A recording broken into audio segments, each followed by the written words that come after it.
How y'all doing, and welcome on into your DBD, another update. Yes, another update this week. I know I did one the other day, but more information has come out. As you can see behind me, the Haunted by the Daylight is done. So all your dark trinkets are now being converted over to blood points.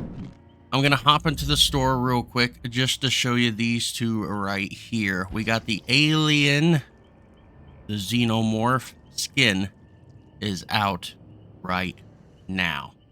If you would like to get that, it is here. And so is Miss Ripley. I don't like this. I don't. If I had to pick between this one and the alien skin, 100% the alien skin. I do not like this one. But to each their own. You're here for the patch notes. We're going to be here for a while. We got a lot to look over. I'm not going to cut anything out. I don't do that here. I am going to read it all to you. We're going to go over it together. And you can let me know down below at the end what you like and what you don't like. Because guess what? The new killer is here. The new killer and the new survivor is here. And the PTB is starting here right away. So we're going to get in on it.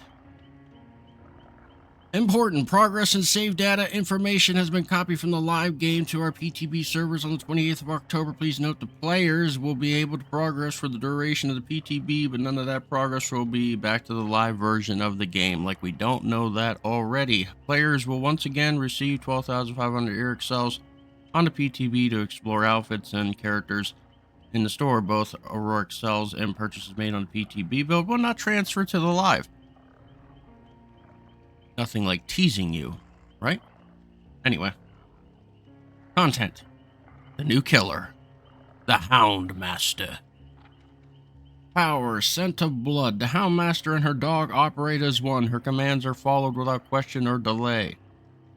Special ability. Chase. The chase command sends the dog out at high speed. Pressing the power button again redirects the chase, pivoting the dog's path. When the dog catches a survivor, the dog starts a grab.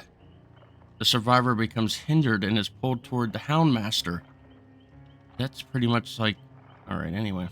The survivor can get free by stunning the dog or can be rescued by another survivor. Grabs that end without injury leave the survivor hindered. Grab duration is shorter for survivors with the endurance status effect. Special ability search. The search command sends the dog to a target location, creating a search path. It has its own lullaby, and as it moves, its hound sense radius rises over distance traveled.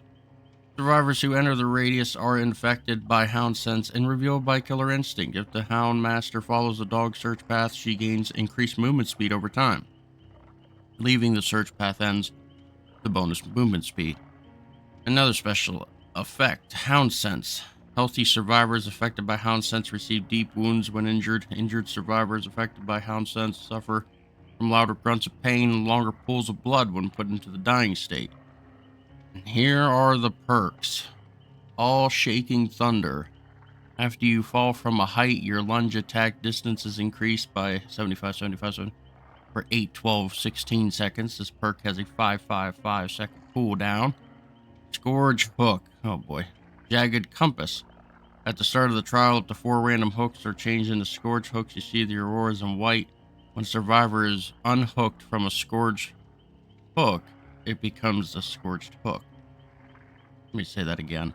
When a survivor is unhooked from a non-Scourge Hook, it becomes a Scorch Hook.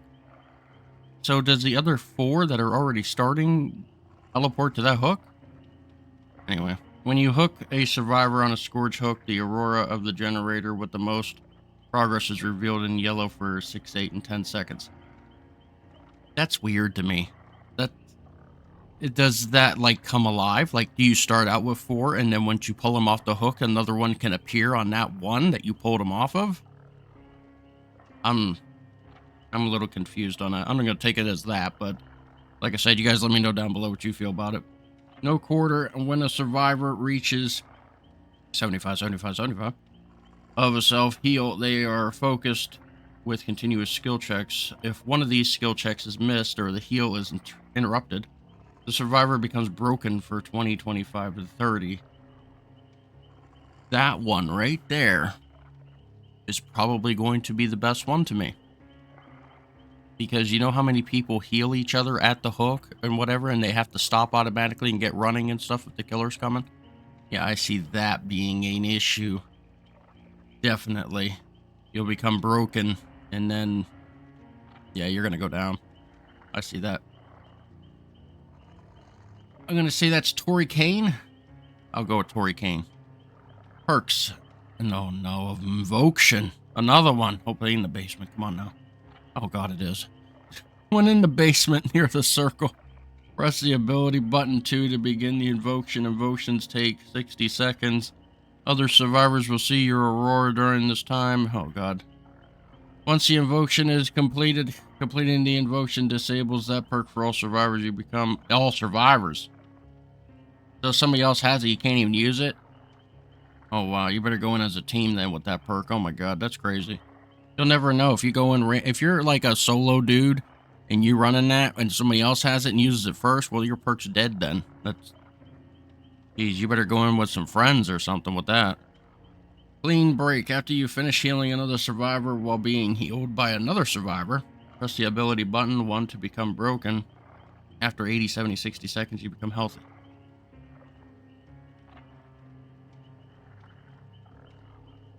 Why would you want to become broken? I'm very confused. Maybe somebody down below can explain that one better to me. This perk does not activate if you're already broken. The effect is canceled if you go into the dying state. That sounds like crap. Like, what? I don't know. Maybe I'm just seeing it wrong. Maybe it coincides with something with the killer. I don't know. Anyway. Shoulder the burden once per trial. As long as you are not on death hook, press the ability button 2 in front of a hook survivor to unhook them. When they are unhooked, they lose 1 hook state and you gain 1 hook state. You also scream becoming... Why would I want to do that? Why would I want to take your hook? What kind of perks are these? What the... There's nothing good here. This whole thing is garbage. This whole thing to me is garbage. Like, does anybody really believe that these are good? There's nothing good here. This is killing yourself. That's pretty much what you're... Broken. You know how many killers tunnel you in this game and leave you down? You'd be down in 5 seconds around this game. Not to mention, if you're trading hooks with people, you'll die even quicker. Oh, forget that. Nope, I'm good. New map. On the other side of Mount Orman is here for testing the PTV only. Explore the Orman Lake Mine. Well, at least we get a new map. That's a positive. Alright. There is a lot of features, killer updates, everything. So this one is where all the mess is. This is a lot. So sit back, get your drink out, get some snacks. We're going to be here.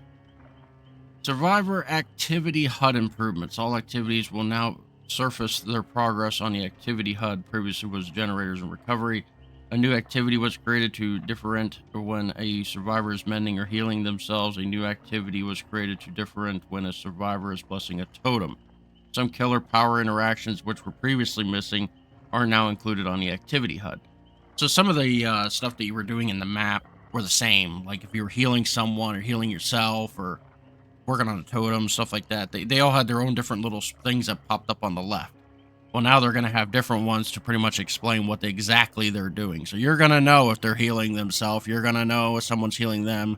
That kind of thing now more better. Is that going to clear toxicity? No. Anyway. Perks HUD improvement. Visual differentiation between the perk being temporarily unavailable from being disabled completely. First time implementation for new invocation perk. Okay, character's bio page is re-added power and perks previews on the bio page. Store feature page main carousel and also display bundles. Feature page bundle widget is now a carousel that shows bundles and collections. Okay. Killer updates. Here we go, people. The Dark Lord, the base kit. Increased shape shifting cooldown to 3.5. It was 2.5. Oh my. This is going to be a nerf. Vampire form increased hellfire cooldown to 10 seconds. It was 7. Wolf form increased the spawn rate of scent orbs 1 every 5 seconds. It was 6. Wolf form decreased wolf pounce charge to 0.85. It was 1. Well, that ain't too bad. That's like a 50-50 there. It's not that bad. The Demogorgon base kit decreased portal setting time to 0.85. It was 1. Decreased portal entry 1.35. It was 0.5. Increased upside down travel speed to 28. It was 20. So that's a buff for the Demogorgon. Probably because Stranger Things 5 just released a new trailer. Anyway, the Demogorgon add-ons. Vicious webbing increasing the sealing time of portals by 10%. It was 16. Thorny Vise increases the area of effective of active portals by 1 meter. Increases the sealing time of portals by 8%. It was 11. The upside down resin increases the sealing time of portals by 20%. It was 28%. Lifeguard whistle reveals survivors near active portals without charging of the abyss. It was removed. Increase the number of portals by 2. That's the new. Ghost Face base kit. Decrease Night Shroud's cooldown to 17 seconds. It was 20. Decrease the time marked survivors by 4.5. It was 5. That is a buff for the Ghost Face here, people. The Ghost Face add-ons Philly decreases the time to mark survivors by 10%. It was 20. Woolly's matchbook decreases Night Shroud recovery time to 3 seconds. It was 6. The Good Guy decreased the scamper time to 1 second. It was 1.3. Increased the Heidi Ho mode cooldown to 12 seconds. It was 10. The add-ons Rat Poison decreased range to 6 meters. It was 12. Decreased range to 2.5 seconds. It was 5. This is a 50-50 here for the Good Guy. Scamper is good. The Heidi Ho mode was raised. So, you got a little bit of both there you work with. The Lynch base kick decreased Dispelling Sphere cooldown to 35 seconds. It was 38. Decreased Flight of the Dam's cooldown to 35 seconds. It was 38. Decreased Fly's cooldown to 25 seconds. It was 38. Increased Mage Hand's cooldown to 40 seconds. It was 38. Increased the cooldown of cooling or canceling a spell to 1.25 seconds. It was 1. Decreased the time Dispelling Sphere disables magic items to 45 seconds. It was 60. This is a 50-50 here for the Lynch. This is 50% buff, 50% debuff on certain areas, pretty much to balance them. Pearl of Power decreased the cooldown of spells by 3 seconds after successful basic attack. It was 5. Decreased the cooldown of all spells by 2 seconds. It was 4. And the Mastermind decreased Vigilant Bounds cooldown to 5.5 seconds. It was 6. And the Mastermind's Leather Gloves decreased Virulent Bounds cooldown by 8 seconds. It was 10. So that is a buff for the Mastermind, like he needed it, but yeah. The Shape. Oh boy, here we go. Increased Evil Within 1 movement speed to 4.4. It was 4.2. Increased maximum stock by per survivor to 20 points. It was 10. Decrease the amount of Evil Within to reach Evil Within 2 to 3. It was 5. Increase the Evil Within gain multiplier when stalking from afar to 1. It was 0.1. Decrease the Evil Within gain multiplier when stalking from up close to 0.04. It was 1. That is, to me, a buff. That's a buff for the Shape. And now the add-ons. Fragrant Tuft of Hair increased Evil Within 3 requirement to 20. It was 10. Lock of Hair decreased Evil Within 3 requirement to 50%. It was 100. Judas Tombstone increased Evil Within 3 requirement to 20. It was 10. Tombstone Piece increased Evil Within requirement to 15. It was 7.5. Scratch Mirror decreased Evil Within 1 meter to 4.2. Those are not buffs.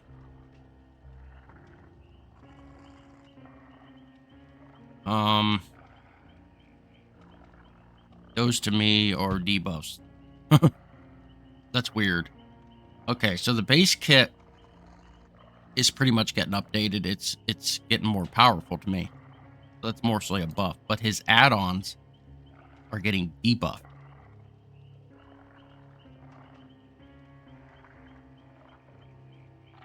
That makes no sense. But it is what it is. Killer perk updates. Dominance. The first time each totem in each chest is interacted with by a survivor, the totem or chest is blocked by the entity 8, 12, and 16 seconds. It was 4, 6, 8. Human greed. You see unopened chest auroras and survivor auroras revealed to 3 seconds when they enter a 8-meter range. You also gain the ability to kick the chest to close them. This ability has 30, 25, and 20 seconds. It was 60, 45, and 30. Languid touch. Languid. Oh, forget it.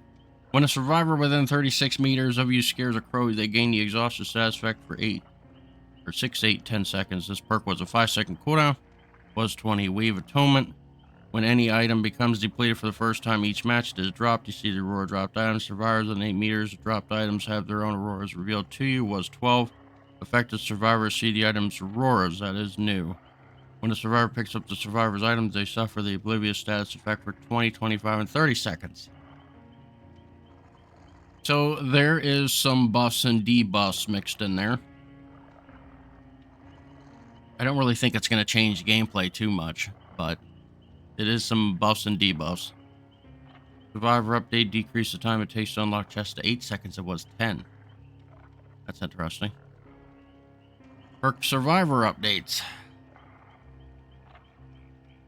Ace in the hole. When retrieving an item from the chest, there is a 100% chance that the ultra rare or lower add-on will be attached to it. 50, 75, 100% chance of finding an add-on uncommon rarity or lower. It was 10, 25, 50. Buckle up. Updated the perks description for clarity. Invocation weaving spiders. Description was updated to match the new invocation, obviously. Pharmacy. When injured, a pharmacy activates, removed.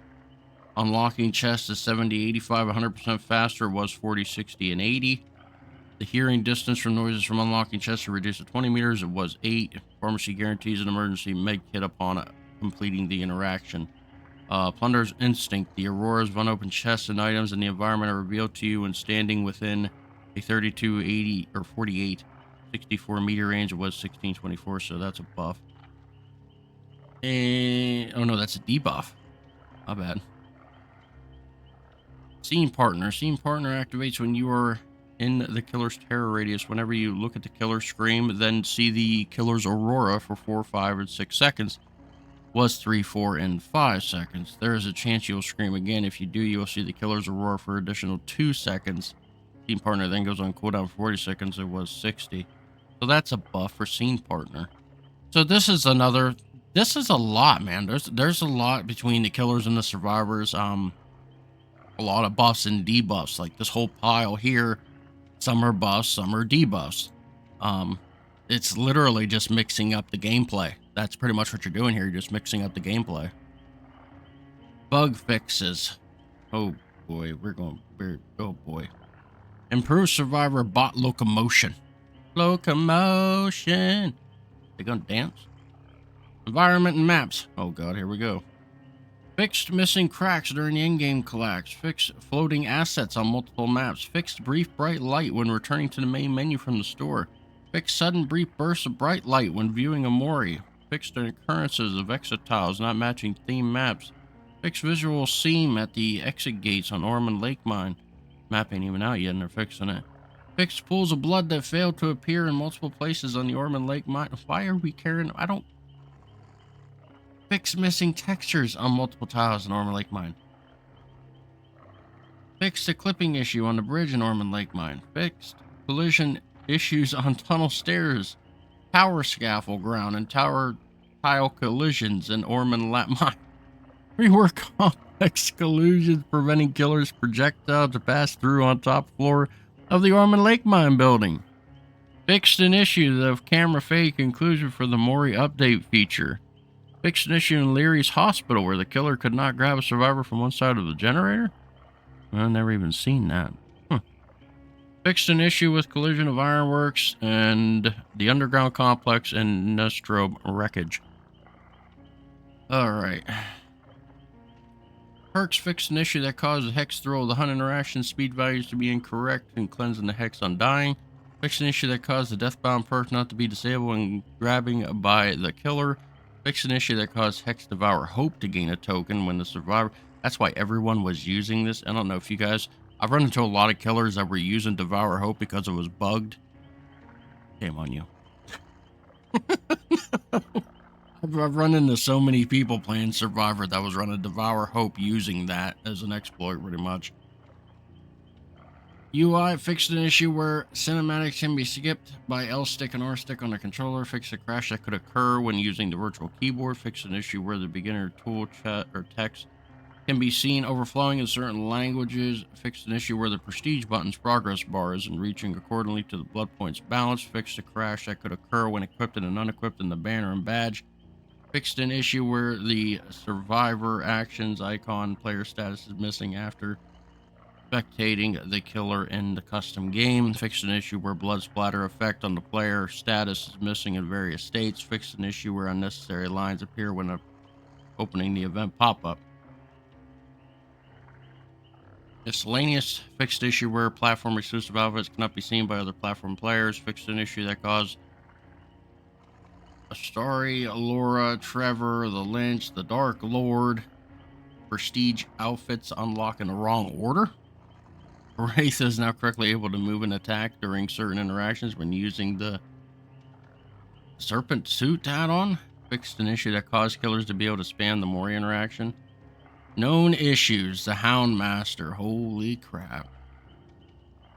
The search path can appear above the ground when search command sends the dog in a different elevation. Whilst running on the search path, the Hound Master very rarely does not earn the movement speed bonus. Survivors performing grab rescue interaction on other survivors will play the corresponding. By the way, I'm reading this, but this has nothing to deal with us playing the game right now. This might be in the PTB only right now. Hopefully they get this stuff fixed in the PTB as it runs right now, and it's fully released by the update.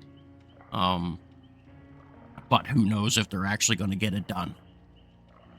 Survivors performing the grab rescue interaction on another survivor will play the corresponding animation after rescue survivors free from the dog instead of during the ongoing interaction. Survivors involved in the grab display the broken status effect symbol instead of the incapacitated status effect symbol. The Hound Master is missing her dog during the match results screen.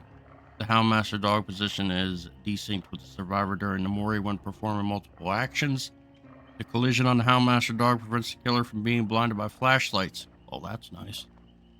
The Hound Master's dog visually does not always complete the vault animation, but still continues the path. Frequently, the clean break perk does not trigger while being healed by another survivor that also has the clean break perk equipped. The Nightmare and Skull Merchant are disabled for the course of this PTB. Why? What the? Why? I hope they ain't disabled on the release. Anyway, that's it. That's all I got for you guys. That is it. That is all the patch notes. So if you're not subscribed, please subscribe. I greatly appreciate it. Hit the bell and let me know down below what you like and what you don't like about what's to come here in the game. I know there's a lot of ups and downs, so it's going to be very interesting to hear what people have to say about it all. And I will see you all on the next one. Have a good rest of your day, and I'm out of here.